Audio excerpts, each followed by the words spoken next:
704페이지입니다. 자, 대의제에서 이제 통치구조에서 총론에 해당하는 통치구조 구성원리, 대의제, 권력분립, 정부 형태보는데 이들은 별개가 아니고요. 이제 전부 다 이제 그 대의제 민주주의 이런 것들은 국민 주권의 원리다. 여기서부터 일단 궁극적으로 출발하고 국민 주권의 원리에서 이제 일반적으로 우리는 대의제 민주주의를 채택했고 대의제 민주주의를 이제 채택하면 대의제 민주주의의 이제 자유위임 법칙, 자유위임 법칙의 난점이 뭐라 그랬죠?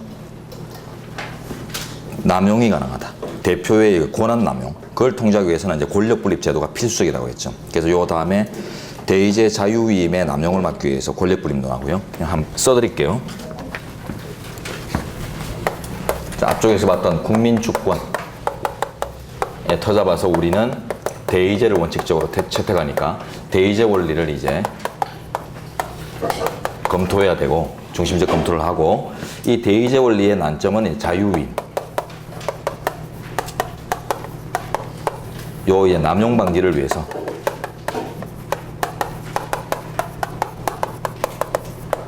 권력 분립, 특히 대의제에서는 또 필수적이죠. 권력 분립의 원리. 그 권력 분립 원리의 구체적 실현 형태.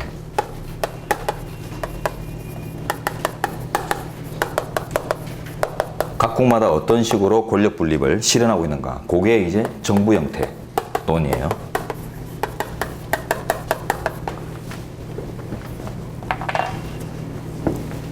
자, 그래서 이상 이제 이런 내용으로 진행할 것입니다. 자, 관념적 논의가 많으니까 순풍순풍 지나가야 돼요. 대의제 의의는 앞쪽에서 국민주권 할 때 대강을 다 봤고요. 로마자 이번에 제목 위주로 확인하신 다음에 자, 오른쪽에 4번으로 갑니다. 대의제의 위기와 대책. 현대 사회화되는 과정에서 이제 국민들의 직접 참정 욕구가 증대되었다. 이런 것들이 가장 주요된 것들인데요. 자, 위기 원인. 20세기 현대에 들어와 보통선거의 확립으로 대중민주주의가 발전했다. 명사민주주의가 아니라 이제 대중민주주의화 되었다. 그래서 국민의 직접 참정 욕구가 증대되었고, 우리 정당제도 할 때 이미 본 거죠. 자, 그래서 아래 줄인데 대표기관의 전체 국민에 대한 또 대표성이 약화되었다. 국가 과제가 아주 늘어나 보니까 복지국가 이러면서 과제가 늘다 보니까 국회의원들의 이제 역량이 짜칩니다. 역량이 짜쳐서 대표성이 약화된다 이런 표현을 씁니다. 국가 기능의 확대. 복지국가와 사회국가가 되는 과정에서 국가 기능이 확대됨에 따라 대표성이 약화된다. 자, 이런 것들이 이제 좀 합쳐져서 결국 맨 마지막 정당 정치의 발전으로 나타난다. 그래서 정당제도가 필요하다 그랬죠. 국민의 직접 참정 욕구 증대. 자, 그래서 정당국가화 현상은 이제 대의제 원론에 어느 정도 수정을 가할 수밖에 없기 때문에 이제 문제가 되는데요.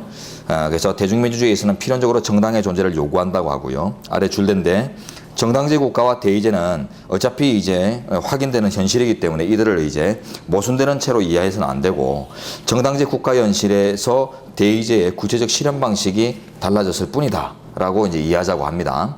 개별적 대의 현상의 집단적 대의 현상화 이렇게 표현하는데 그거 좀 이따가 이제 다음 페이지 전국구 의원 선거 사건 707페이지의 마지막 판례 그거 볼 때 이제 자세히 판례와 연관해서 이 논리들을 이제 대입해 보죠. 자, 대의제의 보완책에서 이제 논의되는 게 줄인데 직접 민주주의 요소를 통한 보완, 국민의 직접 참정 이런 요소들. 자, 다음 페이지 가셔서 자, 로마자 5번 우리 헌법상의 대의제는 제목 보시면 대의제를 원칙으로 하면서 2번 직접제를 보완하고 있습니다. 국민투표제도 이런 거 운영하죠. 자, 이제 관련 판례들 내려가시면 최근에 이제 대의제 원리 관련된 판례가 많이 형성되기 때문에 이 부분이 엄청 중요해요. 선택형 관련해서. 자, 비례대표 지방의원 의석승계 제한 사건 오른쪽 가시면 다 의석승계 제한 사건이죠. 국회의원이든 지방의원이든 결론 형식이 좀 차이 납니다. 이런 것들은 나눠서 숙지하셔야 됩니다. 결정 형식. 자, 왼쪽 판례 사건 개요가 차이 나요. 선거범죄로 인해 당선이 무효된 때를 비례대표 지방의회 의원의 의석승계 제한 사유로 규정한 것이 위헌인가? 선거범죄로 인하여 당선이 무효로 된 때 인식하신 다음에 오른쪽 첫 번째 판례 보시면 사건 개요 똑같죠. 국회의원 사건이냐 지방의원 사건이냐만 다르지 비례대표 의석승계 사유 똑같죠.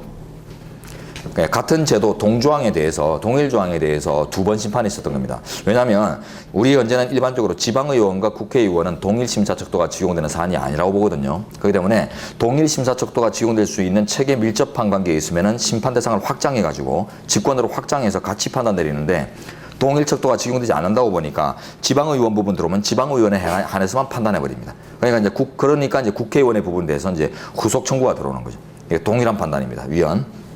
그다음 오른쪽에 두 번째 판례가 임기 만료일 전 180일 이내 권한이 생겼을 때 승계자는 겁니다. 임기 만료일 전 180일 이내 이 정도 적어놓으시고 차이 나죠. 요거는 이제 헌법 불합치. 어느 정도 제도의 필요성은 있으나 180일이란 기간이 너무 광범위하다. 시간대가 너무 광범위해서 위헌. 자, 선거범죄로 인해 당선이 무효된 때 왼쪽 거 하나 보죠. 예, 왼쪽 판례 보시면 자, 이미 비례대표 의원으로 뽑힌 사람이 사후에 선거범죄를 저질렀다고 발각되어서 이제 당선이 무효될 수 있죠. 100만 원 이상 벌금형 받거나 하면 당선 무효되죠. 자, 그러면 이제 공석이 생겼어요. 근데 그 공석을 후순위자에게, 명부상 후순위자에게 승계를 안 해준다고 합니다. 이거는 불합리해요. 왜? 명부상 후순위자, 즉 대기자의 책임이 없죠. 맞습니까? 승계를 받아야 될 자에게는 아무런 책임이 없고 권석을 마련한 자에게만 책임이 있을 뿐입니다. 그러니까 결국 그 책임까지 승계시키겠다는 잘못된 것이죠. 그래서 책임주의에 반해서 일단 위헌인데요. 자, 그래서 주된데 가시면 의석 승계를 인정하지 아니함으로써 결과적으로 그 정당의 비례대표 지방의원 의석을 할당받도록 한 선거권자들의 정치적 의사표명을 무시하고 왜곡하는 결과가 되어서 아랫줄 줄된데 대의제 민주주의 원리에 부합되지 않는다. 예, 대의제 민주주의 위반. 거기다 여백에다 하나 더 플러스해서 책임주의 위반.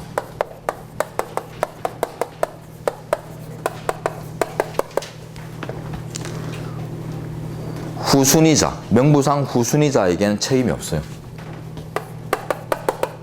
비례대표 명부, 제시되는 이제 고정 명부상에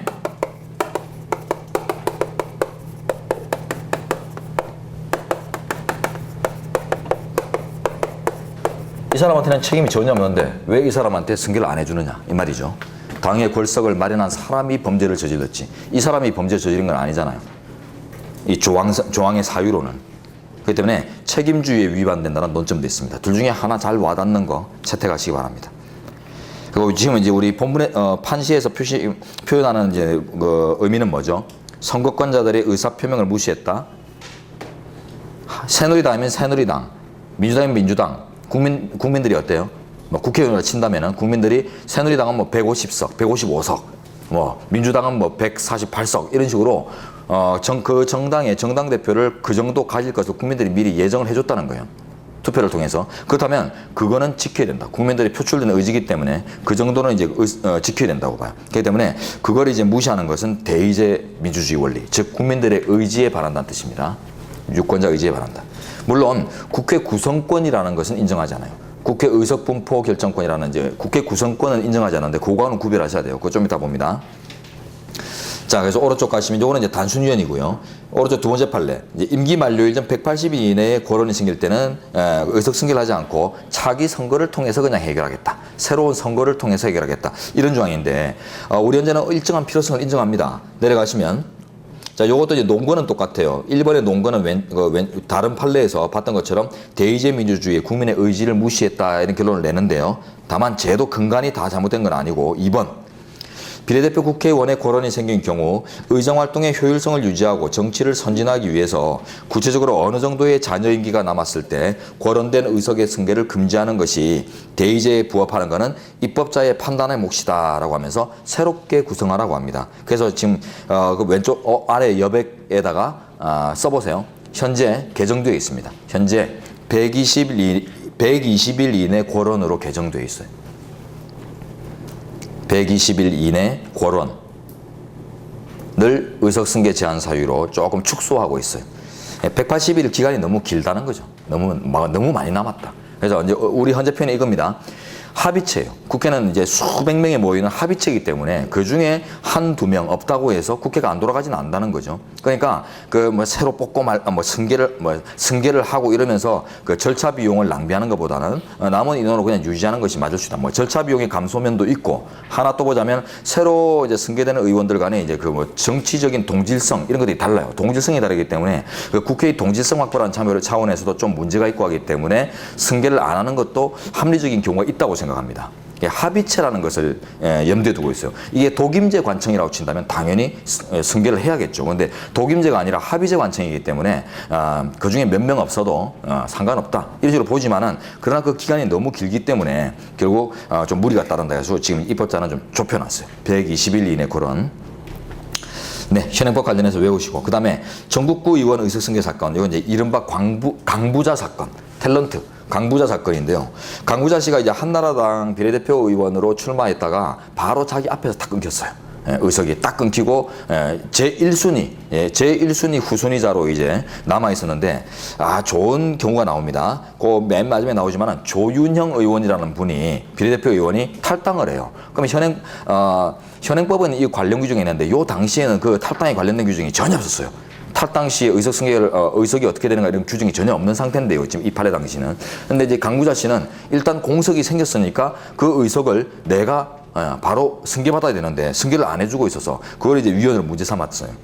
지금 이 현행법하고는 이제 체제가 다르니까 일단 논리로 접근하는데요. 자, 사건 개요. 전국구 국회의원, 즉 비례대표 국회의원이 소속 정당을 탈당한 경우 중선위가 전국구 의원의 의석 승계를 결정해야 될 자기 의무, 헌법상의 의무가 있는가? 의무는 없다고 합니다. 그래서 각하예요. 내려가시면 줄된데 자유위임하에 국회의원의 지위는 그 의원직을 얻는 방법, 즉 전국구를 얻었는가 지역구를 얻었는가에 차이가 없다. 왜? 뽑히고 나면 똑같이 자유위임이다. 국민으로 아무런 구속받음이 없이 자유롭게 활동한다는 거예요. 전국구 의원도 그를 공천한 정당을 탈당했다 하여도 별도의 법률 규정이 있는 경우는 변론으로 하고 당연히 국회의원직을 상실하지는 않는다라고 합니다. 별도의 법률 규정이 있는 경우는 변론. 여기 따옴표 해볼까요? 이것도 상당히 소중한 표현인데요. 별도의 규정이 있으면은 상실할 수도 있다. 이걸 아셔야 돼요. 그래서 현행 공직선거법 192조 상에 가면 비례대표 의원이 자의적으로 탈당을 했을 때는 의원직을 박탈하는 규정이 만들어져 있습니다. 근데 이 당시에는 현행 192조 상에 해당하는 조항이 없던 시절이에요. 좀 이따 보도록 하고, 그 근처에 한번 써보세요. 뭐 여러분의 이제 논리 확장을 위해서 현행 공선법 192조 상에 가면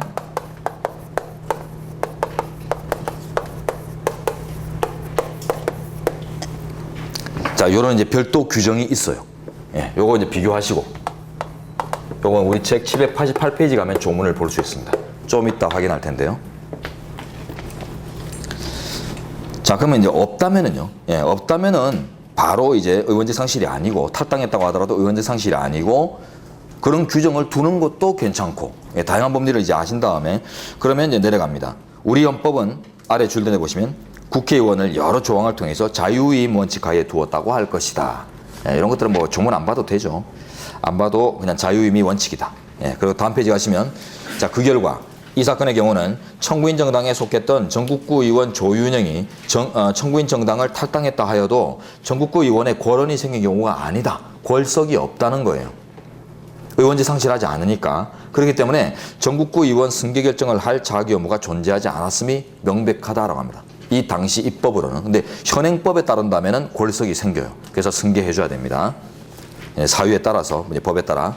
자, 그 다음. 근데 이제 지금 요거는 이제 뭘 얘기하냐면 다시 돌아가세요. 양거래 1번에 나와 있는 줄 표현을 잘 이해하셔야 되는데 여기에 지금 이제 대의제 법리가 다 소개되고 있어요. 이 문장에. 자, 자유위임하에 국회의원의 지위는 그 얻는 방법과 상관없이 뽑히고 나면 자유롭다. 다만 별도의 규정으로 제약하는 것도 가능하다. 이 두 가지를 밝히고 있죠. 이게 지금 뭘 의미하면 오른쪽 여백에 이제 여러분이 좀 써놓으시면 좋겠는데요. 우리 앞에서 좀 전에 봤던 것들하고 이제 전체적으로 보는 겁니다. 좀 뒤에서 볼 것들까지 끌어올게요. 자, 대의제 민주주의. 우리는 대의제 민주주의를 원칙으로 채택을 했죠. 자, 대의제 민주주의. 이와 대비되는 것이 이제 직접제 민주주의인데요.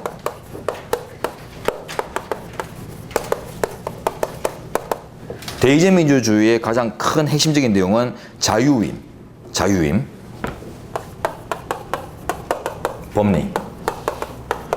이제 직접제 민주주의의 가장 근원적인 죄송합니다. 직접제 아니고 정말 죄송합니다. 정당제 민주주의. 죄송하다고 했어요. 이해하시기 바랍니다. 자, 정당제 민주주의. 정당제 민주주의의 가장 대표적인 징표는 정당 기속성이죠.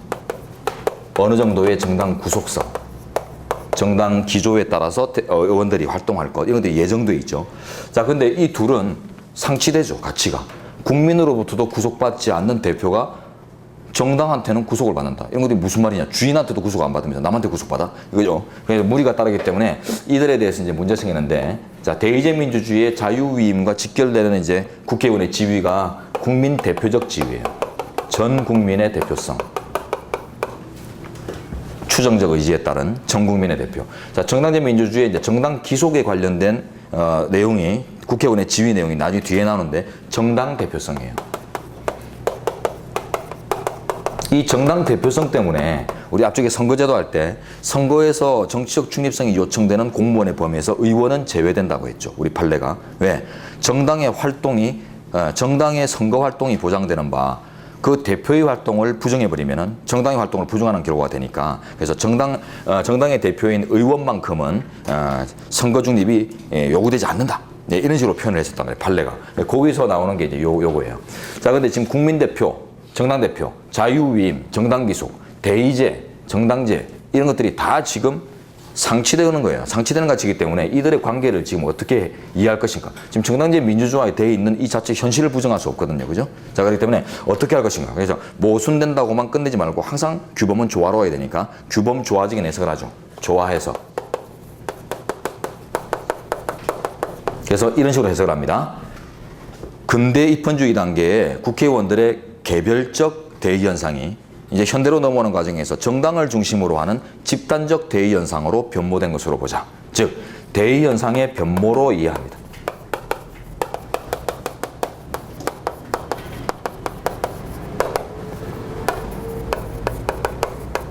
즉, 개별적 대의 현상의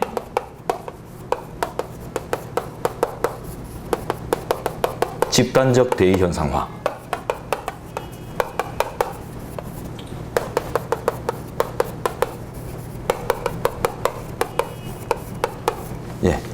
대의는 여전히 유지되고 있다. 이렇게 보는 거죠. 대의제 민주주의 근간은 여전히 유지되면서 그 이제 수행 방식이 의원들이 개별적으로 하던 것들이 이제 정당을 중심으로 집단적으로 이루어지는 방법론의 차이일 뿐이지 결국 목적은 대의다. 그대로 유지되고 있다. 이러면서 이제 조화를 시켜요. 그래서 한마디로 하자면 대의 현상이 변모됐을 뿐이다. 이런 식으로 하면서 두 이제 관념을 결합시키는 겁니다. 자, 그러니까 보세요. 이제 여기서 답 나왔어요. 대의제의 자유위임이 근간이죠. 이게 원칙입니다. 원론이죠. 그러니까 어떻게 뽑혔던 간에 뽑히고 나면은 자유롭다. 국민으로부터 구속받지 않고 자유롭다 하면서도 정당제 민주주의의 어느 정도의 정당 기속성을 예외적으로 추구할 수 있죠. 그러니까 법률로서 탈당의 경우, 정당 기속에 반하는 이런 경우를 규제할 수 있는 경우도 법률에 규정을 둔다면 가능하다. 이런 표현이 같이 나오는 거죠. 됐나요? 예. 그래서 대의제 민주주의, 이제 요걸 등호 관계로 본다면은 이제 이렇게 정리가 될 수 있어요. 대의제 민주주의를 원칙으로 하면서 정당제 민주주의의 가미. 그래서 자유위임을 원칙으로 하기 때문에 당연히 비례대표 의원이 탈당했다고 해서 당연히 의원직 상실하지 않는다. 일단 유권자로부터 뽑혔다면 유지된다. 그게 바로 자유위임의 의미죠. 선출된 이후에는 행보가 자유롭다. 맞나요? 자유위임의 뜻에 들어갔죠. 그러나 정당제 민주주의의 어느 정도의 정당 기속성도 감히 보완되기 때문에 별도의 입법을 통해서 그걸 규제하는 것도 가능하다. 그게 뭐예요? 별도의 법률 규정이 있는 경우는 변론으로 하고 이런 표현으로 나오잖아요. 그래서 현행 공선법 192조 사항이 합헌적으로 유지될 수 있는 것입니다. 네, 이 판례가 지금 대의제와 정당제의 관계, 지금 현대 대의제의 근간을 아주 함축적으로 설명하는 케이스고, 이게 그래서 리딩 케이스예요. 이 판례가 대의제의 리딩 케이스. 그래서 이 판례는 별거 아닌 것 같아도 아주 소중하게 다뤄져야 됩니다. 자, 다음 페이지. 국회 구성권의 인정 여부. 자, 국회 의석 분포 결정권이라고 하는데요. 좀 더 정확하게 얘기하면 국회 의석 분포 결정권. 그래서 국민들에게 국회 의석 분포를 결정할 수 있는 그런 결정권까지 선거권의 내용이나 뭐 여러 가지 내용으로서 기본권의 내용으로 인정되는 것일 때 우리 현재는 부정합니다. 어떤 의미냐면 한나라당으로 새누리당으로 뽑혔으면 새누리당 의원으로 4년간 임해야 되고, 민주당 의원으로 뽑혔으면 4년 동안은 무조건 민주당 의원으로 임무 수행해야 되지, 무소속이나 그러니까 쉽게 하면 탈당이나 아니면 다른 당으로의 어떤 이전이나 혹은 합당이나 분당이나 이런 거 절대 안 된다는 의미의 결정권을 얘기합니다. 의석 분포 결정권. 이거는 자유위임 원리의 정면으로 배치되는 내용이기 때문에 우리 헌재가 바로 부정을 해요. 그래서 아래 줄런데 가시면은 아래 세 줄. 국회 구성권이란 유권자가 설정한 국회 의석 분포에 국회의원들을 기속시키자 하는 것이고, 이러한 내용의 국회 구성권이란 것은 오늘날 이해되고 있는 대의제도의 본질, 뭐죠? 자유위임. 뽑히고 나면 자유롭게 행보한다. 예, 자유위임에 반하는 것이다 라고 합니다. 그 밑에 지방의회 안건심의 중 주민의 발언권도 이것도 이제 일반적인 증인이나 참고인 등의 자격으로서 발언하는 것은 뭐 법상 당연히 인정되는데, 사건 기록 보시면요, 첫 줄. 참고인 등의 자격이 아닌 일반 자격으로서, 일반 방청인 자격으로서 지방의회의 어떤 의사 결정 과정에 참여할 수 있는 것일 때 부정합니다. 이유는 그걸 인정하면 대의제 민주주의에 반한다. 직접제 민주주의하고 똑같은 것이다. 뽑힌 이후에는 대표가 알아서 결정한다. 자유롭게. 자, 이제 권력 분립의 원리로 가죠. 자, 권력 분립의 원리는 고전적 분립 제도와 다음 페이지에 이제 현대적 권력 분립으로의 이제 변형 요 관계에서 그 의미차만 잘 파악하시면 됩니다. 그러면 뭐 큰 거 없고 이제 구체적 관련된 판례만 이제 인식하시면 되는데, 뭐 로크하고 몽테스키우의 이런 것들이 이제 710페이지에 나오는데요. 여러분들이 한번 보시면 되겠죠. 여러분들 이제 학교에서 많이 배웠을 거예요. 교수님들 이런 거 좋아하시죠? 예, 수험에서는 별로 좋아하지 않습니다. 교수님들 같은 교수님인데 수험으로는 이런 거 별로 좋아하지 않고, 이제 학교에서 강의를 하실 때는 또 이런 원론적인 강의를 또 좋아하시는 분들이 계시는 것 같아요. 근데 시험에서는 그렇게 중요하지 않고요. 자, 내려가시고 뭐 여러분이 이제 중고등학교 때 뭐 사회 같은 거 할 때도 다 배웠던 부분들일 거예요. 자, 보시면 고전적 권력 분립제가 이제 위기가 와서 오른쪽 로마서 3번에서 이제 변형, 어느 정도의 변모가 필요한데, 그게 이제 현대적 분립론으로의 전환이라는 뜻인데요. 주제인데 보시면 의해서 재구성하려는 시도, 즉 고전적 분립론을 재구성하려는 시도입니다. 자, 밑에 써놓으세요. 배척 내지는 배제 X입니다. 오선지로 국가고시 많이 나오는데요. 그래서 현대적 권력 분립제의 어떤 필요성에 따라 혹은 권력 분립제도의 위기에 따라 고전적 권력 분립론은 배제되기에 이르렀다. 혹은 이제는 불필요하다. 이런 식으로 하면 안 되고, 그걸 근간으로 해서 수정하는 거예요. 재구성. 자, 그래서 내려가시면 전개, 레벤슈타인과 케기가 나옵니다. 칼 레벤슈타인과 베르너 케기가 나오는데, 케기는 몰라도 되고요. 레벤슈타인을 이제 잘 아셔야 되는데요. 자, 그 줄된 부분을 이해하기 위해서 개관을 하셔야겠습니다. 집어 보세요.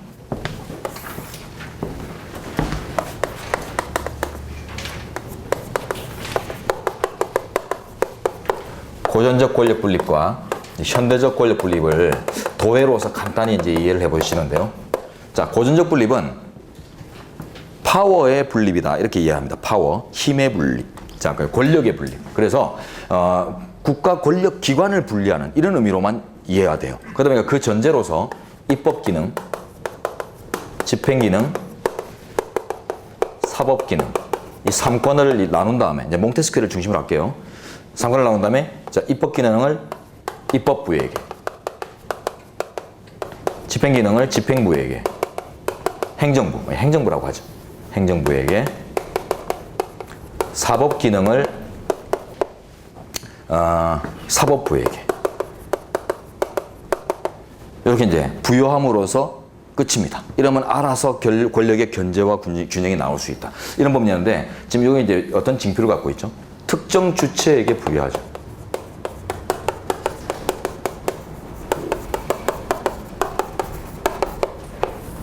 특정 주체에게 부여하면서 끝인데요. 이 특정 주체들이 개별적으로 살아나오면 상관없는데, 현대 정당제 민주주의에서 어떻게 돼요? 정당제 민주주의에서 정당 중심의 권력 융합 현상이 나와버려요. 정당 중심의 권력 융합. 대통령도 새누리당, 다수당도 새누리당. 그러다 보니까 입법행정 나눠봤자 결국 정당 안에서 만나가지고 지네끼리 야합 다 해버린단 말이죠. 자, 그러니까 자, 이게 이제 위기가 왔다. 그래서 이제 현대적인 거는 한마디로 얘기합니다. 더 세분시키면은 현대적인 거예요. 더 세분, 더 엄밀하게 세분하면. 그래서 이렇게 특정 권력을 특정 어떤 주체에게 부여하는 이런 형식의 단순한 형식으로는 안 되고, 자, 국가의 이제 기능을 다시 이제 기능 측면에서 정책 결정 기능과 그 다음에 정책 집행 기능, 정책 통제 기능, 이런 식으로 포괄적인 이제 기능 체제를 분리한 다음에 이걸 그냥 특정 부에게 줘버리면 또 똑같은 꼴이죠. 또 똑같은 의미로 끝나버리니까 이제 여기서 달라져요. 이걸 세분합니다. 특정 주체에게 주는 게 아니라 특정 주체에 줄 거는 주고 어떤 거는 또 막 공동으로 주고 어떤 거는 막 찢어주고 막 각 기관별로 자 이런 식으로 세분시켜요. 결국은 특정 주체의 분산이 아니라 여러 주체 내지는 복수 주체로 분산시켜버려요. 여러 주체에게 분산시킨다. 더 세밀하게 나눈다. 예, 이런 의미가 이제 중요한 의미가 돼요. 자, 그래서 이제 들어가 보시면 레벤슈타인요. 둘째 줄. 국가 기능을 정책 결정, 집행, 통제로 3분하고 이와 같은 국가 기능이 하나의 권력 주체, 특정 주체에 독점되지 않고 여러 권력 주체에게 다시 재분산되도록 한다. 더 세밀하게 나눈다는 거죠. 자, 그럼으로써 이제 통제를 강조했거든요. 나눈다는 의미는 똑같은데 더 세밀하게 접근한다는 뜻입니다. 근데 그 구성 내용 중에서 내려가시면 동그라미 3번 정책 통제 기능을 레벤슈타인은 가장 소중한 걸로 핵심적인 의미로 봤는데요. 자, 내려가시면 그 통제의 의미는 아래 줄인데 수평적 통제와 수직적 통제로 나눕니다. 수평적, 수직적 이런 것들 나오는데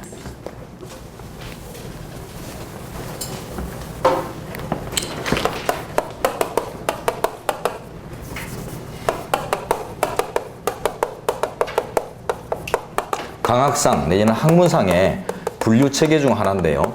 자, 수직적, 수평적 분류 체계가 있어요.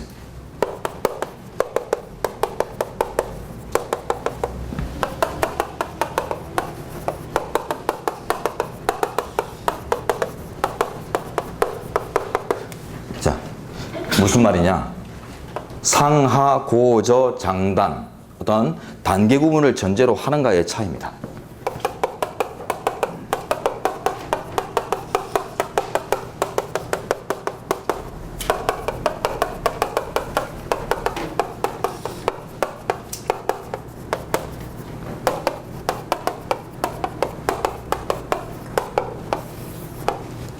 어떤 단계가 구별됨을 전제로 구별되는 것끼리 단계가 구별되는 전제로 하고 그 구별되는 것끼리 대조해서 이렇게 분류하고 하면 그게 수직적인 분류. 예, 위아래가 있다. 수직 관계에서의 분류 이렇게 보고요. 이제 동일선상에서 즉 뭐 상하, 고, 저, 장단 이런 어떤 차이점, 단계의 차이점을 전제로 하지 않고 어떤 동일한 선상에서 분류하면 그걸 수평적인 분류, 동일선상의 분류 이렇게 얘기를 해요. 안에 내용 보시면 이해가 됩니다. 수평적 통제는 그래서 다 이제 동일한 수준 내에서 분류를 하는 것들이고 수직적 통제에 내려가 보면 괄호 안에 보세요. 연방과 주 사이의 통제. 연방국가에서 연방이 더 상위죠. 더 크죠. 그 다음 이익단체에 의한 통제, 여론에 의한 통제. 이런 이제 국민 영역이죠. 국민과 국가 이런 식으로 구분하면 국가가 이제 좀 강제력을 가진 상으로 이렇게 분류가 되잖아요. 아래에서 위로, 위에서 아래로 뭐 이런 식으로 표현하잖아요. 그죠? 그러니까 이런 이제 단계 구분을 전제로 해서 분류를 하는 것들을 이제 수직적이라고 합니다. 네, 그 정도만 아시면 되겠고요. 막 나눠서 막 적극적으로 외우려고 하지 마세요. 시험 대상 안 됩니다. 자, 그 다음에 그 밑에 내용은 됐습니다. 넘어가시고 다음 이제 우리 헌법상의 권력 분립 제도의 실현, 우리 게 제일 중요하죠. 자, 우리는 수평적 분립, 수직적 분립을 다 같이 갖고 있어요. 그럼 결국 뭐죠? 현대적 권력 분립 체제, 레벤슈타인의 분립 체제를 그대로 수용하고 있다는 뜻입니다. 됐고요. 안에 내용 보지 마시고 자, 그 다음 3, 권력 분립 원리에 관한 헌재 판례. 자, 이명박 특검법 사건가 나오는데요. 대법원장으로 하여금 특검 후보자 2인을 추천하고 대통령은 그 추천 후보자 중에서 1인을 특별검사로 임명토록 한 특검법이 위헌인가? 특검법은 일반법이 없죠. 개별 사안별로 개별법을 만드는데 이제 기존의 이제 그 법들은 이렇게 돼 있었죠.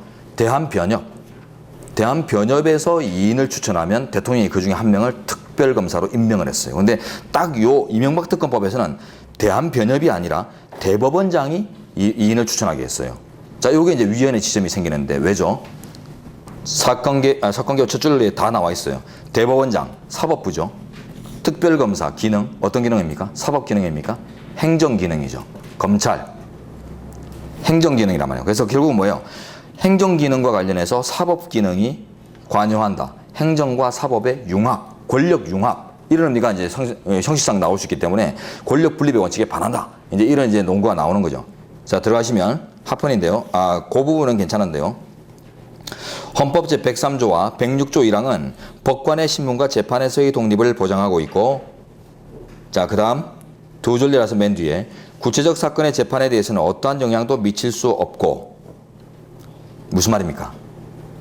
그냥 추천 과정에 단순히 관여할 뿐이지 결국 임명까지 가는 것도 아니고 대법원장이 임명하는 것도 아니고 또 그 법관에게는 어떤 그 독립이 외부 어떤 외압으로부터의 독립이 보장되어 있는 결과 그런 이제 행정부와의 어떤 결탁 이런 것도 예정되지 않는다는 거죠. 논리상. 자, 그래서 일단 1번은 적법 절차입니다. 맨 마지막에 가시면 적법 절차 원칙에 위반했다고 볼 수 없고 그 다음 이제 2번으로 가세요. 권력 분립.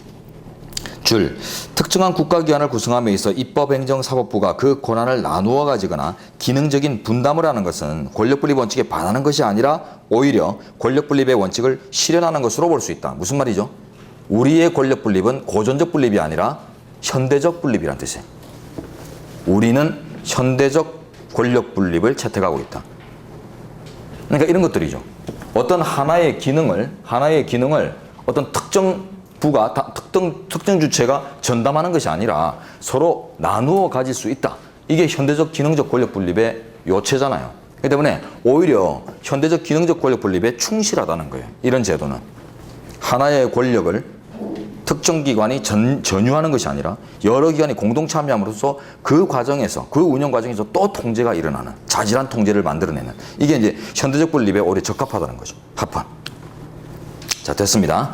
그 다음 오른쪽 두 번째 판례. 지방의회 의원의 지방공사 겸직금지. 요거는 나중에 여러분들이 결론 보시면은 너무 당연한 것이고 그 밑에 판례를 먼저 그 밑에 판례를 보도록 하죠. 그 밑에 판례가 상당히 리딩 케이스인데 요거만 이해하시면 그 유관 판례들 다 이해됩니다. 자, 정부 투자기관 직원의 지방의회 의원 입후보 제한 및 겸직금지. 자, 정부 투자기관 행정부에 투자금이 들어가 있죠. 그러면 행정부다 이렇게 이제 위치시켜도 괜찮겠네요. 근데 여기에 그 직원이 소속 직원이 지방의회 의원, 의회, 입법부로 진입을 하겠다. 결국 뭐예요? 그 직을 유지하게 되면 어떻게 되겠어요? 권력 융합, 인적인 측면의 권력 융합이 나오겠죠. 그걸 방지하기 위해서 이제 겸직 금지 규정을 두고 또 입후보도 제한하는데 이 입후보 제한이란 말은 이제 공직 사퇴 시한입니다. 공직 사퇴 시한을 설정했어요. 자, 두 가지 측면에서 결론이 달라집니다. 한정위원과 기각 나눠지죠. 자, 1번. 지방의회 의원, 2번부터 볼게요. 양가로 2번. 지방의회 의원직의 겸직 금지 규정은 기각, 즉 합헌입니다. 그래서 행정부와 입법부가 합치는 것, 행정기능과 입법기능이 합쳐지는 것을 막기 위한 것으로서 주된데 가시면 아래 다섯째 줄 지역입법과 행정에 결정적인 부당한 영향력을 가할 수 있는 위험성을 방지하기 위한 것이다. 라고 해서 요거는 바로 합헌입니다. 겸직 금지는. 근데 이제 1번 입후보 제한 규정이 한정위원회예요. 자, 요것도 아주 중요한데요. 지방의회 의원의 입후보 제한 규정, 즉 공직 사퇴 시한의 입법 취지는 지방의회 의원 선거의 공정성 및 형평성의 보장과 공직자의 직무전념성의 보장이라고 한다. 이렇게 입법 취지를 확인하면서요. 자, 키워드 첫 줄에 있습니다. 지방의회 의원 선거의 공정성, 선거의 공정성, 그게 줄 거볼까요? 선거의 공정성 확보. 이런 뜻이죠. 정부 투자기관 직원이 자신의 어떤 그 조직이나 그 권한을 선거판에서 이용하는 불공정성, 그걸 막기 위해서 미리 내려놔라, 힘을 빼라, 이런 조항을 뒀다는 거죠. 자, 이제 확인했고요. 그러면 이제 이 규제가 이 목적 의식에 적합한가, 타당한가? 자, 둘째 줄. 정부 투자기관의 경영에 관한 결정이나 집행에 상당한 영향력을 행사할 수 있는 지위에 있다고 볼 수 없는 직원, 뭐죠? 단순 직원요. 일반 직원. 일반 직원 내지는 단순 직원을 임원이나 집행 간부들과 마찬가지로, 즉 간부급 직원들과 마찬가지로 취급함으로써 불합리함을 초래하고 있다고 합니다. 무슨 말이죠? 조직을 운용해서 불공정성을 가져올 수 있다. 선거의 공정을 해칠 수 있다. 이 정도는 간부급은 돼야지 조직을 운영할 수 있는 뭐 힘이 느껴진다는 뜻이에요. 그냥 일반 샐러리맨과 같은 단순 그 말단 직원들, 이들까지도 그 조직의 운영 위험성 이런 이제 논리를 대입해서 공직 사퇴 시한을 설정하는 것은 잘못됐다고 해요. 그래서 입법 취지가 선거의 공정성 확보이기 때문에 그 입법 취지에 벗어나는 부분을 위헌으로 한정적으로 위헌 결정 내렸어요. 그래서 여기서는 1번에서 그 한정적인 범위를 여러분들이 정확하게 암기하고 계셔야 돼요. 한정되는 위헌의 범위. 네, 요거 아시면은 그 바로 위의 판례도 이해가 될 수 있고, 나머지는 넘어가겠습니다. 자, 이제 정부 형태로 가죠. 정부 형태의 의의는 줄된데요. 권력 분립의 구조적, 구체적 실현 형태다. 아까 판사면서 봤고요. 상권 분립이 이제 비교법적으로 어떻게 운영되고 있는가, 그걸 이제 비교하는 부분이고, 2번, 자, 기본적인 정부 형태와 그다음 3번 가면 이제 제3 유형이 나올 텐데요. 기본적인 정부 형태가 이제 의원 내각제와 대통령제입니다. 이 둘 중에서는 어떤 게 전통적이죠? 의원 내각제가 전통적인 겁니다. 예, 근대 입헌주의의 가장 이제 시발점이 영국이죠. 그러다 보니까 영국에서의 어떤 의원 내각제가 가장 전통적인 모습으로 받아들여지고, 미국의 대통령제 같은 경우는 이제 사후적 후발적으로 나왔을 뿐더러 운영하는 국가가 지금은 늘어가고 있습니다만 원래 잘 없어요. 건전하게 운영되는 국가는 미국 정도밖에 없고, 나머지는 주로 신생 독립국가의 뭐 권위적인 형태 막 이런 식으로 독재주의적인 쪽으로 유형으로 이제 흐르다 보니까 의원 내각제가 당연히 전통적입니다. 자, 이들의 비교 문제, 빈출입니다. 장단점을 비교하고 기본 구도차를 비교하는 거 빈출 영역이니까 잘 이해하시는데, 일단 틀을 가지고 접근하도록 하죠. 자, 처음 보세요.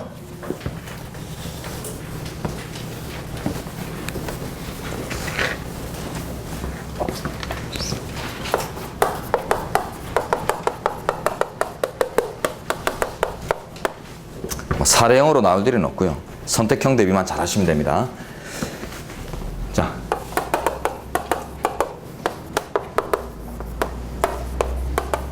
자, 이런 관계에서 국민이 의회를 직접 구성하고요. 자, 그 다음에 의회가 구성됐으면 이 구성된 의회에서 정부를 구성하게 됩니다. 그러니까 대표적으로 얘기하자면 이제 수상을, 내각 중심의 이제 수상을 의회에서 선출하게 돼 있죠. 자, 그러면 국민은 정부 구성은 직접적으로 하지 않아요. 의회 구성만 직접적으로 합니다. 그래서 민주적 정당성이다. 즉, 국민 참여, 민주적 정당성 이런 의미에서 본다면 민주적 정당성, 국민 참여가 일원화돼 있어요. 의회 중심의 일원화, 한 줄이죠. 자, 이제 대통령제.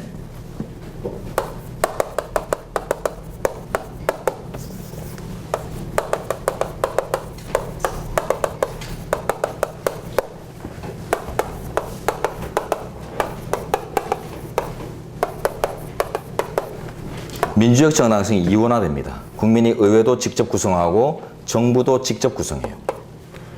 대표적으로 대통령을 직접 선출하죠. 국민이. 이는 결국 민주적 정당성의 크기에 따라서 권능도 달라지죠. 권능의 크기도. 그러다 보니까 이런 식으로 민주적 정당의 직접적인, 정부는 간접적인 정당성, 의회는 직접적인 정당성, 이러면은 권능이 의회가 강해요. 그래서 의회 예산권, 내각 불신임권 이런 게 주어지고, 그 내각 불신임이 너무 빈번하면은 국정이 혼란이 오니까 그에 대한 이제 약간의 보완책으로서 의회 해산 제도를 이제 가미하는 이런 형태로 이제 이루어지죠. 자, 대통령제는 힘을 똑같이 주겠다는 의지가 들어가 있는 겁니다. 의회에도 직접 정당성, 정부에도 직접 정당성을 줘서 서로 이제 완전한 이제 힘의 균형을 이루도록 하는 몽테스키우의 삼권 분립 체제를 그대로 수행한 결과죠. 자, 이제 이원정부제라고 해서 제3 유형이 나오는데요. 이원정부제만 잘 아시면 됩니다. 이원정부제는 의원 내각제와 대통령제를 합친 결과예요.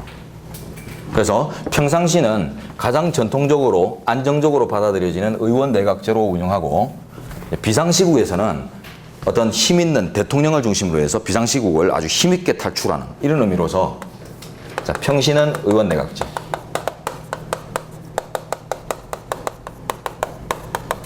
비상시는 대통령제 형태로 운영. 자, 이런 이제 의미를 가지고 두 제도를 장점을 합친 거예요. 그래서 이제 구도를 보시면, 자, 화살표 구도가 두 개 다 합쳐집니다. 일단 의원 내각제 요소가 기본으로 들어가겠죠. 이런 모습. 그리고 대통령제의 또 특이한 모습이 어떤 거예요? 국민이 정부를 직접 구성하는 측면, 이게 같이 들어가는 거죠. 자, 그러면 의회도 정부 구성에 관여하고 국민도 정부 구성에 관여해요. 그 차이는, 자, 의회에서는 수상을 뽑아서 보내고요. 국민이 대통령을 또 직접 선출해요. 수상과 대통령, 즉 행정부의 수반이 둘이 돼요. 이게 무슨 말입니까? 평상시는 수상 중심의 의원 내각제, 비상시국에서는 대통령 중심의 대통령제, 이렇게 운영하겠다는 뜻을 갖고 있어요. 그래서 어쨌든 평상시와 비상시에 약간의 이제 그 운영의 크기는 다르지만은 둘 다 행정의 실권을 나눠 가진다. 이런 의미에서 다른 제도하고도 완전히 또 다릅니다. 그러니까 이런 행정의 실권을 실질적으로 나눠 가진다. 이런 것들이 나중에 이제 우리 제목으로 다 나오게 되어 있어요. 이제 확인해 봅니다. 의원 내각제 본질 들어가시죠. 제목 위주로 이해만 하시면 돼요. 그럼 선택형 대비 다 하실 수 있습니다. 의존성의 원리, 의존성의 원리, 의회 중심의 의존성, 뭐 이런 거 생각하시면 되고, 그죠? 민주적 정당성이 의회 중심으로 이루어지니까. 자, 출연돼 보시면 민주적 정당성 내지는 국민 참여가 의회 중심으로 일원화된다. 빨랫줄 한 줄로 쭉 빠진다 이 말이죠. 그래서 아래 줄인데 의회의 내각 불신임 제도가 제도의 본질이고요. 이게 너무 잦으면 국정 혼란이 오기 때문에 그에 대한 이제 보완책으로서 내각의 의회 예산 제도를 통해서 이제 권력적 균형을 좀 유지하려고 합니다. 그래서 그 의원 내각제의 그 본질적인 요소 중에 의회 예산 제도는 원칙적으로 없어요. 태초의 모습은 없는데 사후에 이렇게 의원 내각제가 발전하는 과정에서 도입됩니다. 자, 그다음 집행부의 이원화. 예, 그렇지만 이원화돼 있다고 볼 수 있어요. 자, 의원 내각제 국가도 영국 같은 나라 보시면은 국왕도 있고 수상도 있죠. 자, 그렇지만 이게 형식적 이원화에 그칩니다. 이게 이원정부제하고 달라요. 실질적으로 실권을 나눠 가지는 게 아니에요. 의원 내각제의 집행부는 대통령 또는 세습군주, 대통령 또는 세습군주와 내각의 두 기구로 구성되는 이원적 구조임을 특색으로 하는데, 그러나 대통령이나 군주는 명목에 불과하다. 명목상의 국가원수 죽으세요. 예, 그래서 결국 집행부의 이원화란 말은 형식적 이원화라는 말에 그칩니다. 형식적 이원화에 불과하다. 근데 이원정부제에 가면 이제 실질적 이원화가 이루어집니다. 자, 다음 페이지 가서 이제 운영 실태가 발전적으로 쭉 나오는데 몰라도 되겠어요. 그 다음 4번 장단점. 요게 이제 또 출제 대상인데요. 일단 줄된 데 가시면 책임 정치 구현에 적합하다. 그래서 정부가 뭘 잘못했다면 그때그때 의회가 책임을 물음으로써, 자, 그 다음, 그러나 이게 너무 잦으면요, 전국에 불안이 초래될 수도 있죠. 아래 줄, 장점, 단점, 책임 전치, 전국 불안. 자, 대통령제도 내려갑니다. 본질, 독립성의 원리. 민주적 정당성이 따로따로 주어지는 바람에 의회와 정부가 서로 완전한 힘의 균형을 이루는 독립성의 원리. 그래서 그 밑에 민주적 정당성이 이원화된다는 표현이 나오고요. 그 다음, 아래 대통령에게 의회 예산권이 인정되지 않으며 대통령을 중심으로 한 집행부가 의회에 대해서 정치적 책임을 지지 않으므로 불신임 제도가 없다. 내각 불신임, 의회 예산 제도 이런 것들이 없다는 거예요. 그 다음 집행부의 일원화. 집행부가 대통령 중심, 국민이 선출한 대통령 중심으로 일원화돼 버리죠. 실권이 있는 대통령 일원화. 그 밑에 강요회의 뭐 이런 게 있긴 하지만은 다 이제 비서죠. 비서의 의미로서. 예, 미국형 대통령제에서 정부 하면은 곧 대통령입니다. 대통령이 곧 정부고, 그 밑에 뭐 장관급 인사람들은 그냥 대통령이 필요해서 쓰는 그냥 비서. 별로 신경 안 써요, 국민들은.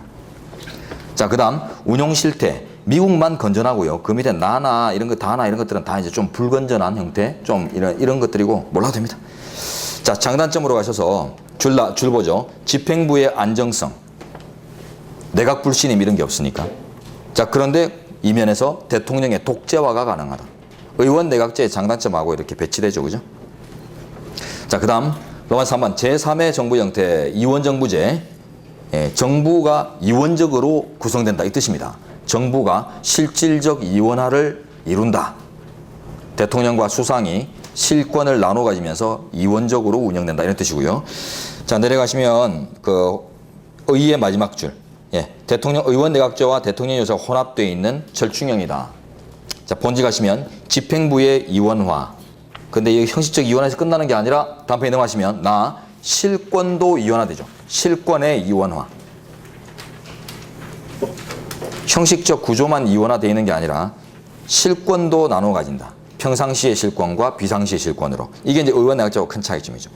운용 실태 몰라도 되고요. 자, 장단점 가시면 여기는 이제 대통령제와 의원 내각제의 장점을 다 혼합한 것이기 때문에 그런 이제 단순 비교는 안 되고요. 넘어가시고 그 밑에 가시면은 줄된 부분요.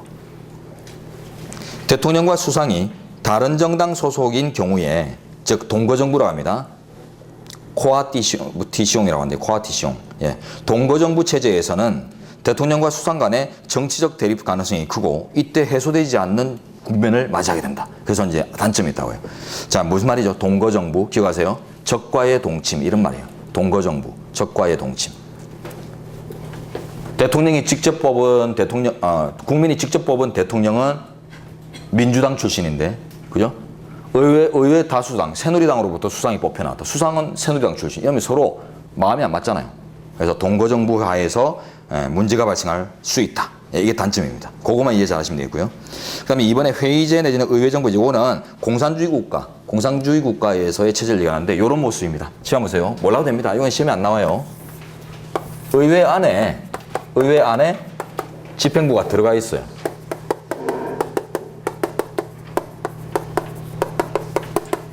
하나의 상임위원회로 배치되는 겁니다. 집행부가. 행정부가 따로 이렇게 독립되어 있지 않고 의회 안에 하나의 상임위원회로서 집행부처가 이제 집행부가 마련돼요. 그러다 보니까 완전 의회 중심이죠. 완전 의회 중심. 그래서 의회 줄눈에 보시면 의회의 절대적 우위다 이런 표현이 나오고 이제 주로 이제 공산주의 국가, 북한이나 중국 이런 데가 이제 의회 정부제예요. 의회가 곧 정부다 이런 뜻입니다. 네. 회의제란 말은 뒤집으면 돼요. 회의제, 회의를 뒤집으면 의회제, 같은 말, 회의제, 의회제.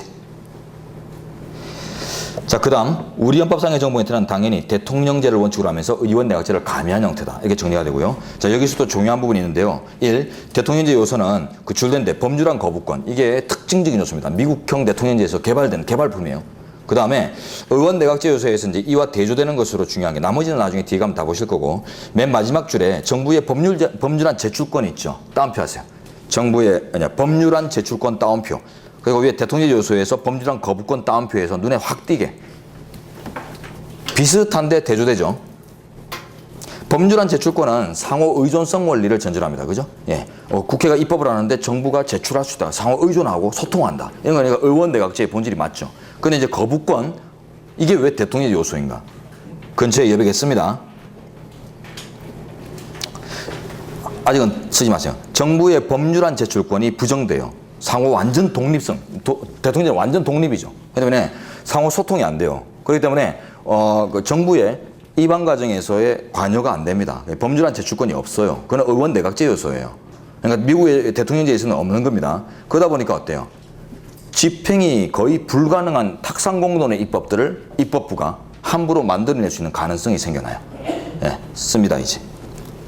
정부의 법률안 제출권이 부정되는 결과 빨리 쓰시기 바랍니다. 빨리 안 쓰시면 보강 생깁니다.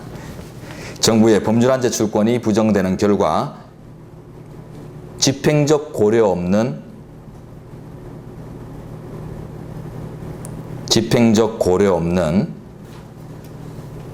졸속입법의 방지책 필요. 졸속입법의 방지책이 필요하게 되어서 고안된 제도다 이런 뜻입니다. 졸속입법의 방지책. 그래서 의회가 집안 보세요. 의회가 법을 만드는 과정에서 정부가 이렇게 소통을 할 수 있는 관계라면 법률안 제출도 하고 상호 의견 교환하고 할 수 있는 의원 내각제라면은 졸속입법, 집행을 전혀 고려하지 않는 집행이 불가능한 예산이 너무 많이 들어가지고 이건 도무지 집행할 수 없는 이런 법들이 안 만들어집니다. 거의 안 만들어져요. 그런데 이렇게 완전히 분리가 되어 있으면 의회 입안 과정에 정부가 관여하지 못하면은 그런 졸속입법도 충분히 나올 수 있단 말이에요. 그래서 그 졸속입법을 방지하기 위해서 대통령이 집행부 차원에서 한번 거부할 수 있는 기회 제공 이런 것들이 이제 필요하게 됐던 거죠. 그래서 법률안 거부권 제도는 이런 상호 단절성, 이런 독립성 원리를 기반으로 하는 대통령제 요소예요. 대통령제의 이제 본적 요소고요. 그리고 이제 하나 더 쓰세요. 비교 표시하시고 상임위원회 제도가 이와 또 같은 맥락입니다. 상임위원회 제도와 유사 맥락 혹은 동일 맥락 이렇게 써놓으세요. 상임위원회 제도와 같은 맥락을 가지고 있다. 자, 요거 떼서 한번 볼게요. 이리 와서 한번 보도록 하죠. 자, 미국형 대통령제입니다. 정부, 의회가 완전히 단절적으로 운영되도록 하는 구도입니다. 그러다 보니까 의회 입안 과정에 정부가 관여할 수 없는 결과 정부의 의지가 전혀 반영되지 않은 졸속입법들이 공포하라 하면서 이게 넘어올 수 있죠. 자, 이걸 이제 방지하기 위해서 정부 측에 법률안 거부권을 설정할 필요성 생겼다. 봤고요. 그리고 이런 졸속입법은 이제 법률안 거부권 행사만으로 다 마감될 수 있는 게 아니죠. 그렇기 때문에 어떤 사전적인 제도적 장치도 또 필요합니다. 법률이 형성되기 전에 이거는 이제 사후적 장치고 졸속입법이 만들어진 이후에 사후적 대체고 이제 사전적 대체로 만든 게 상임위원회 제도예요. 즉 만남의 광장.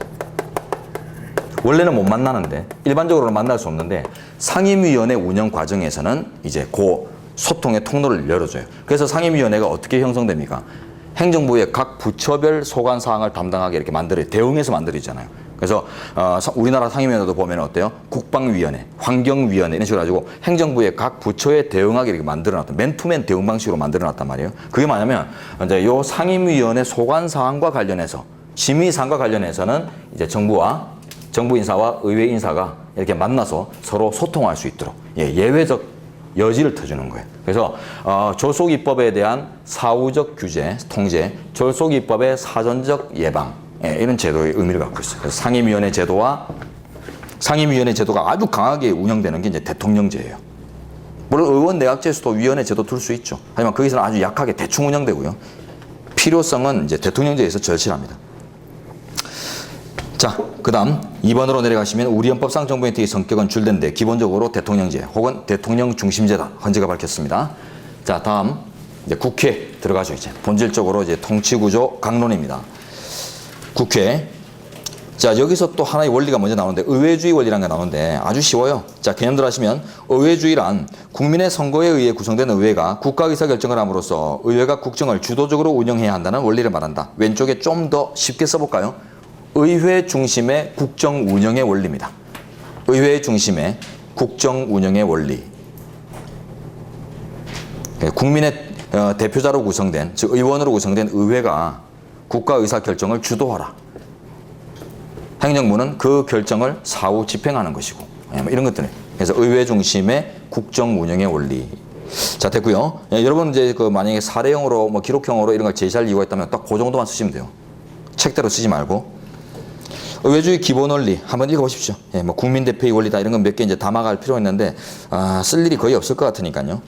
자, 로마자 2번에 의회주의 위기와 대책 나오는데 안에 내용 보지 마시고 제목이 뺐습니다. 대의제의 위기와 대책 동일 맥락입니다. 같은 논리. 이꼴 해가지고 대의제의 위기와 대책 똑같다. 네, 그래서 따로 보실 필요가 없어요.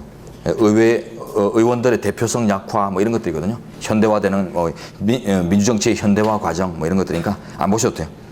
자, 오른쪽 가서 국회의 구성과 조직 구성부터 자, 양원제, 단원제 구성 뭔지는 아실 거예요, 그죠? 예, 양원제에서 이제 개념 특징으로서 그 괄호 줄된 부분들 한번 읽어보시고 그 다음에 장단점으로 갑니다. 자, 여기 이제 출제죠. 양원제의 장점은 자, 하나씩 체킹할게요. 의안 심의의 신중성 따옴표합니다. 의안 심의의 신중을 기할 수 있다. 양원에 의사 합치가 없으면 국가에서 결정 못해요. 그러니까 더 심도 깊은 심의가 가능하겠죠. 그러나 단점은 너무 심의가 지연될 수 있죠. 세 줄 뒤에 심의의 지연. 자, 이걸 이제 뒤집으면 단원제의 장단점이 됩니다. 단원제, 자, 내려가시면 우리나라가 단원제죠. 자, 근데 요 CS의 표현을 좀 아셔야 됩니다. 줄된데 제2원이 제1원과 같은 의사를 결정한다면 2원은 무용한 존재고 반대로 제2원이 제1원과 다른 결정을 내린다면 결국 합의를 못 보는 결과 제2원은 유해한 존재이다. 그래서 CS가 지적을 했어요. 그러면 CS는 뭐예요? 단원제론자입니다. 단원제론자. CS의 표현 조금 숙지하시고 자, 다음 페이지. 장단점은 양원제의 단점이 단원제의 장점. 양원제의 장점은 단원제의 단점입니다. 뒤집으면 돼요.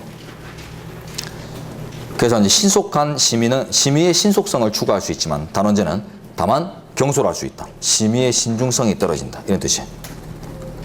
자, 우리 헌법상 국회의 구성, 우리나라에서도 양원제가 채택된 적이 있습니다. 이 헌정사로서 문제로서 아주 중요한 부분인데 앞쪽에 이제 우리 헌정사 가면 다시 할 건데 여기서 일단 정리해야 됩니다. 자, 보세요. 우리 헌정사상 양원제 규정 제1차 개헌과 2차 개헌, 3차, 4차 개헌 때 규정이 있었어요. 절반 쪼개서 1차, 2차 개헌 때는 규정만 있고 실제 실시는 하지 않았습니다. 3, 4차, 제20 헌법이거든요. 제20 헌법에 와서 비로소 실시합니다. 지금 정리만 하죠. 설명 따로 안 하겠습니다. 그래서 요게 중요하죠. 규정은 있지만 실시는 안 했다. 요 부분이 중요하죠. 요게 나중에 보면 헌법 변천의 사례로 유형 분류될 수 있습니다. 헌법 변천의 예. 조문과 현실이 불일치하는 상황. 정당화시킬 수 있는가. 그런 이제 대표적 유형이 돼요. 그 다음에 오선지, 국가고시 이제 오선지로서 또 중요한 거 하나가 건국원법 당시는 단원제입니다. 건국가 아닙니다. 여러분은 이렇게 잘 보세요. 1, 2, 3, 4. 이렇게 1, 2, 3, 4 해서 절반 딱 쪼갠 다음에 절반은 실시가 안 됐었다. 이렇게.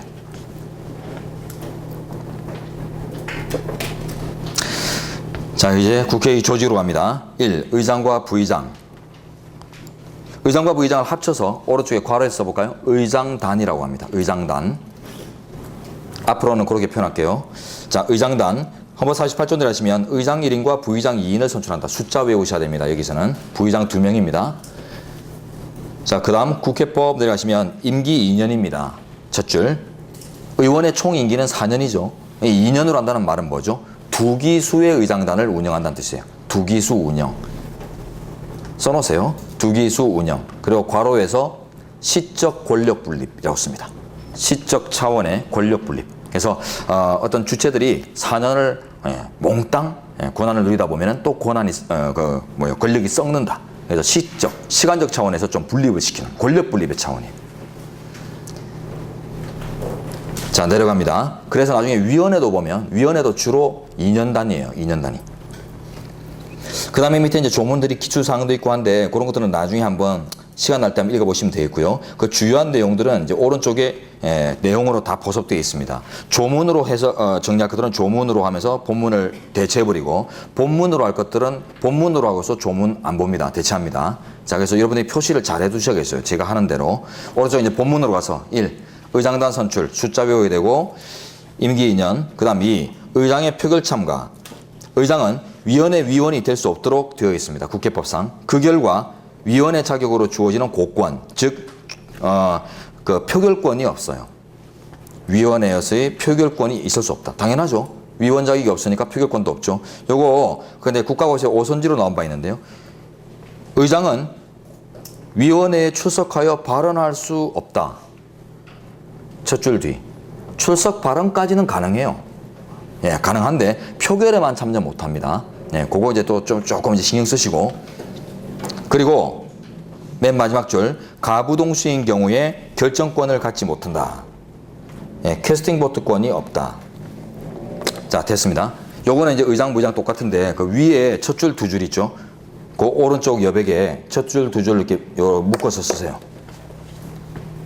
묶어서 부의장이라고 써놓으세요.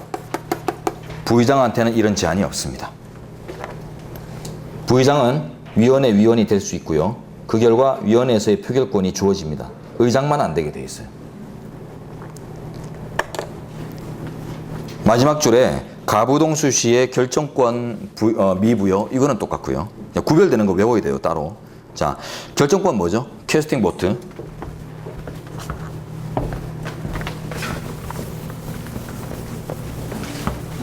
주로 순정책적인 정책 판단 사안에서 어떻게든 이제 순조로운 결정 혹은 신속한 이제 제도의 운영을 위해서 인정되는 건데요.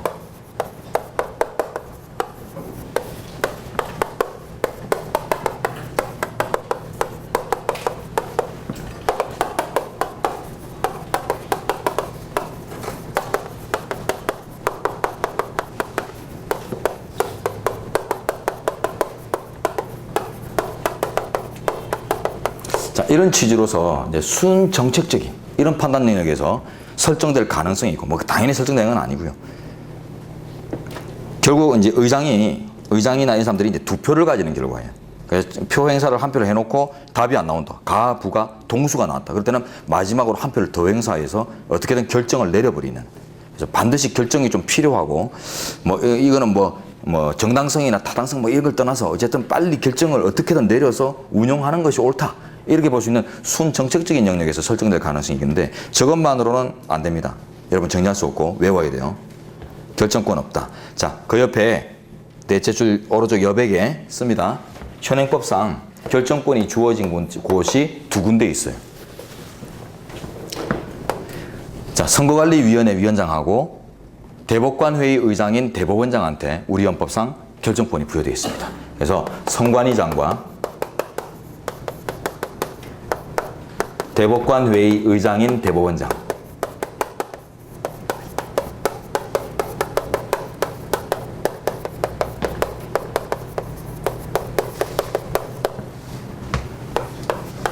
결정권이 존재해요. 그 외에는 전부 없어요. 그 외에는 아예 아무데도 없어요. 정확히 이걸 외워야 됩니다. 선관위장과 대법관회의 의장인 대법원장 이렇게 했는데 조심하실 게 대법관회의입니다. 전원합의체 아니에요. 전원합의체 재판장으로서는 못 가지고요. 대법관회의가 이제 주로 이제 행정하죠. 행정, 인사행정 이런 거. 그러니까 이제 순정책적인 판단 영역이다 이렇게 볼 수 있는 영역이에요. 자, 다음 3번 의장의 당적 보유 안 됩니다. 예, 원칙적으로 금지되는데요. 자, 요것도 제목 옆에 비교 표시하시고 부의장이라고 써놨어요. 부의장은 당적 보유 가능합니다. 예, 그래서 부의장하고 차이 나는 부분이 대부분 다 똑같은데 차이 나는 부분이 어디냐면 그 위원회 위원 자격 및 표결권 그거하고 2번, 3번의 당적 보유 이 두 가지가 부의장과 의장이 달라져요.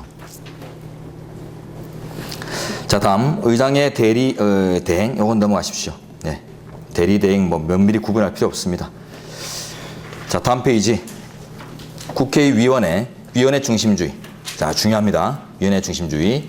그래서 본회의에서 옛날에 근대의 편주당에서는 본회의에서 모든 걸 다 처리했는데 의회의 조직이 이제 일원화되어 있었죠. 그러나 이제 현대화되는 과정에서 국회의원들의 역량, 대표성이 약화되는 결과, 전문성이 약화되는 결과, 그래서 본회의와 위원회로 이래 나누는 기관을 이원화시키는 이런 제도가 도입되고요. 위원회 제도란 국정의 각 분야에 전문적 식견을 가진 위원회가 안건에 대해 예비심사함으로써 의회의 전문성과 효율성을 높이기 위한 제도이다. 예비심사 제도다 이렇게 생각하시면 됩니다. 본회의에서 결국 종국적 표결하고요. 내려가시면 줄된데 위원회 제도는 원래 대통령제 국가인 미국에서 발달한 제도다. 좀 전에 설명드린 거예요. 만남의 광장. 예. 행정부에 대응하는 일정한 소관 사항이 있어 강한 위원회로 운영되나 그러나 영국 같은 나라도 이제 운영할 수는 있는데 그냥 약하게 운영되고 있다. 몰라도 됩니다. 대통령제와 관련 있는 요소다 이렇게 생각하시고 그리고 우리나라는 이제 대통령 중심이니까 당연히 강한 형태로 미국형으로 운영하고 있겠죠. 내려가시면 우리 국회법은 국회 운영에 있어서 위원회 중심주의와 본회의 위원회 심의 중심주의와 본회의 의결 중심주의를 채택하고 있으므로 미국형에 해당한다. 자, 치마 보세요. 국회의 기능이 뭐죠? 국회는 국가 의사를 심의하고 의결하는 기구죠. 국정이라고 할까요? 예, 국정의 심의 의결 기구. 심의라는 말이 뭡니까? 심사하고 토의한다라는 말을 줄인 거죠. 심사하고 토의하고 그 결과 합의를 통해서 결론을 도출하는 기구예요. 심사하고 토의함, 합의를 통해 결론을 도출함. 그런 권능이 부여되어 있어요. 자, 그러니까 이 심의 측면과 의결 측면을 이제 나누는 거예요. 국회의원들의 전문성 약화, 최초 심의 과정이거든요. 그렇기 때문에 이거는 위원회 중심주의, 위원회 심의 중심주의. 자, 이제 의결은 종국적 표결은 본회의에서 본회의 표결 중심주의.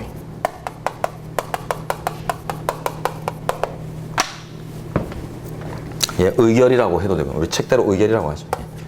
같은 말입니다. 본회의 의결, 본회의 표결 중심주의.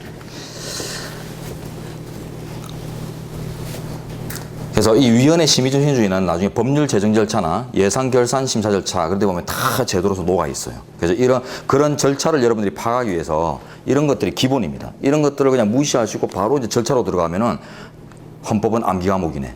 예, 이런 말을 하게 돼 있어요. 여러분들은 저와 같이 공부하는 여러분들은 법학은 암기 과목이 맞아요. 법학은 전부 다 암기 과목이에요. 왜? 시험 치려면 암기 안 하고 시험 못 치거든요. 그렇지만 헌법이 유독 암기 과목이다. 이런 표현들을 여러분은 안 쓰시는 게 좋습니다. 예, 헌법은 논리 과목이에요. 다른 법과 마찬가지로. 논리가 전제가 되어 있으면 암기 요소가 탁 줄어들어요. 자, 그걸 이제 좀 이따 보실 겁니다. 절차에도 다 논리가 있어요. 자, 내용은 됐고요. 그 다음에 장단점으로 넘어가죠. 요거 보고 좀 쉬도록 하겠습니다. 자, 위원회 제도는 전문적인 식견을 가진 의원들에 의한 신속하고 능률적인 의안 심의가 가능하다는 장점이 있으나 본회의가 형식화된다는 것이 또 단점이다. 그죠? 본회의가 그냥 거수기 역할 정도 하고 끝내버리죠.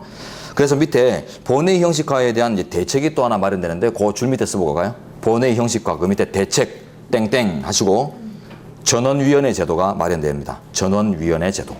그래서 국회 본회의로 넘어온 단계에서도 필요하면 중요 법안이나 핵심 법안에 대해서는 이제 본회의 구성원 전체가 나서가지고 위원회의 기능을 한 번 더 수행하는 이런 전원위원회 제도가 본회의 형식화에 대한 대책으로서 도입이 되고 있어요.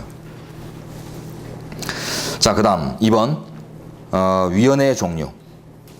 그리고 셋째 줄 그것도 한번 볼까요? 이익 집단들의 로비 활동에 매개체를 제공한다는 단점이 있다. 이런 것들은 요거 얘기하는 겁니다. 예. 의회와 정부가 만나는 이제 만남의 장이다 보니까 정부 인사가 이렇게 만나러 오는 과정에서 로비가 이렇게 묻어 들어올 수 있다는 뜻이에요. 위원회 종류. 자, 지금 본문 내용이 나오지만 일단 넘겨보세요. 2장 정도 넘겨보시면은 728페이지에 도표 나오거든요. 자, 이제부터 하나 말씀드리는데요. 우리 통치구조론에서는 도표 중요합니다. 도표 마련되어 있는 데서는 제가 도표로 다 끝내버려요. 그리고 도표를 넘치는 내용만 본문으로 다시 와서 소급해서 확인만 해드리고 그 도표 안에서 대부분 해결을 해야 하니까 그 도표 설명을 할 때 여러분도 거기다가 집중을 하십시오. 너무 책에다 막 항치를 하지는 마시고 어쨌든 예쁘게 기입을 해서 보기 좋게 이제 나중에 하시더라도 여러분도 이제 나중에 공부할 때 도표만 딱 보면서 그냥 다 이해가 될 수 있도록 하고 그러면은 책을 몇 장을 넘길 필요가 없어요. 통으로 넘겨버리게 되니까. 예. 그래서 앞으로 이제 설명 방식이 도표 중심이라는 거 기억하시기 바랍니다. 쉬었다가 진행하죠.